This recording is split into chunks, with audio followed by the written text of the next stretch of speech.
While watching that, you can understand why our mission of service is so vital.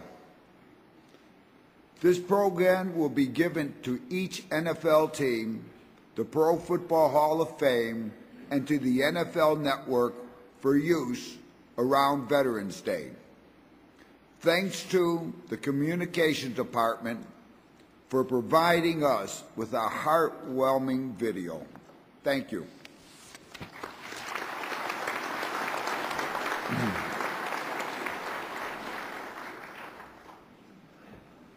The DAV has a strong record of success that is the result of outstanding leadership and wisdom. Throughout our history, these remarkable men and women have applied sound judgment, professional skills, and extraordinary dedication to our mission. Dave, who is a combat disabled veteran of the Vietnam War, was appointed Executive Director of our Washington headquarters in 1995. His responsibilities include oversight of our national service, legislative, and voluntary service programs. He is the organization's point man with Congress, the White House, and the Department of Veterans Affairs. Dave enjoys a reputation as one of the nation's foremost experts on VA's complex array of service and programs designed to assist American veterans and their families. His keen understanding of the VA's inner workings has made him a top choice to serve on numerous VA and congressionally chartered advisory committees, as well as many ad hoc groups focused on American veterans. It gives me great pleasure to introduce to the National Convention our Washington headquarters Executive Director, David Gorman.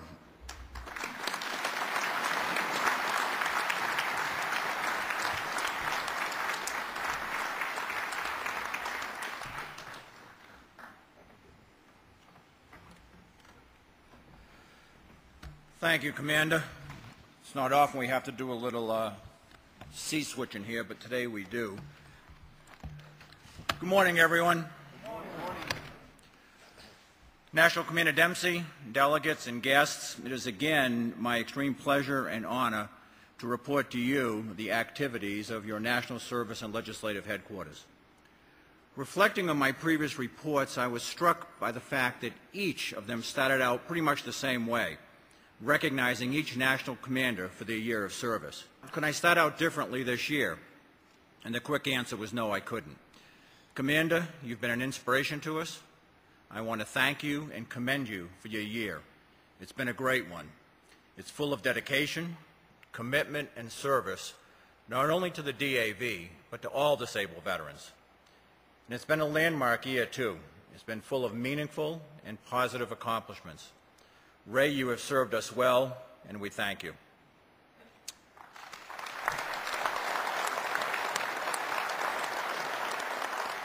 I also want to express my gratitude for the leadership and support of our National Adjutant, Art Wilson.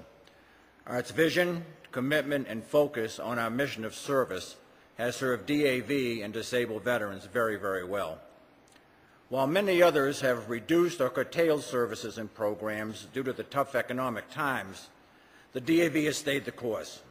We have continued to provide unparalleled service by our professionally trained National Service Officers and Transition Service Officers. We have continued to replenish and expand our DAV transportation program that enables thousands of sick and disabled veterans to get to VA medical facilities for their care. These and our other programs of service are the hallmarks of the DAV, direct, hands-on service that builds better lives for disabled veterans. This steadfast dedication to mission bears Adjutant Wilson's signature, and we are grateful for his leadership and commitment to service.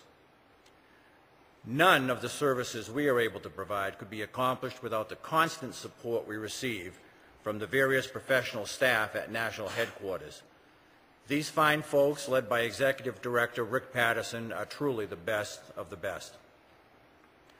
William Manchester, a United States Marine during World War II, wrote, and I quote, "Any man in combat who lacks comrades who will die for him or for whom he is willing to die is not a man at all. He is truly damned." Now, to the best of my recollection, none of us in the DAV have ever asked any of you to die for us, and that's a good thing. But we have asked you to do a lot, and you have. Every year, often more than once each year, we ask and receive your help on various legislative battles. More often than not, your help turned the tide, and veterans are far better off.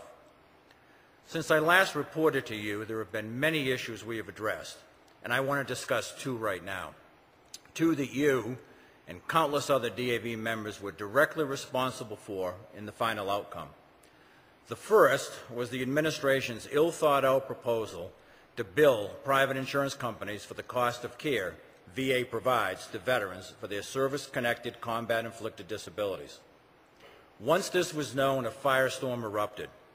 Imagine, if you can, Blue Cross and Blue Shield being asked and required to pay for the care provided for combat-inflicted wounds while serving our nation.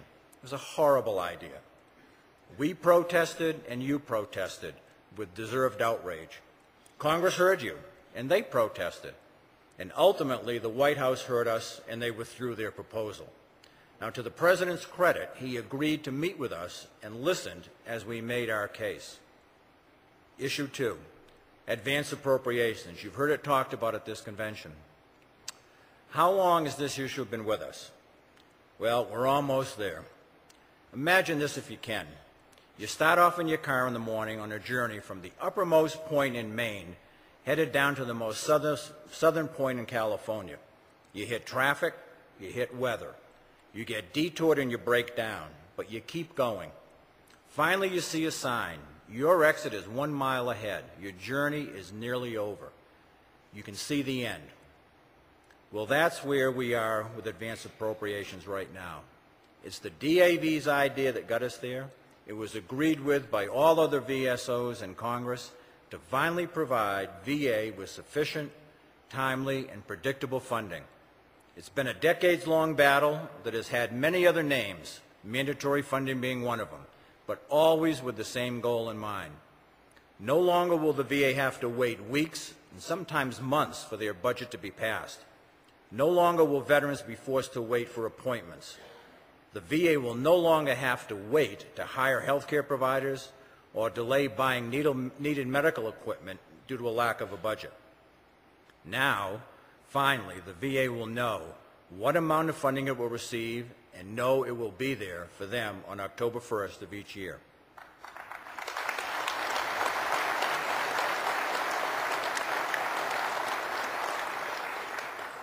Now, the House has passed its version of advanced appropriations on June 23rd of this year, and the Senate passed its version a little bit later on August 6th. All that remains is to work out some very minor differences. And both the House and the Senate Appropriations Committee have already passed both a 2010 and a 2011 spending bill.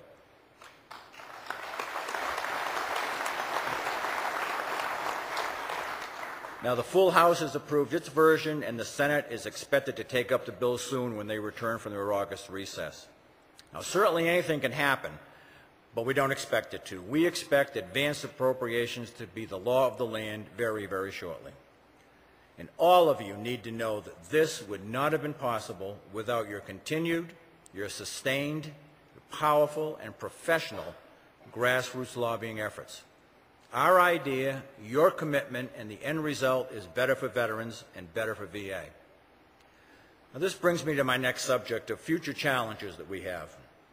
In the near term is the raging debate over national health care reform and the VA's role it will play.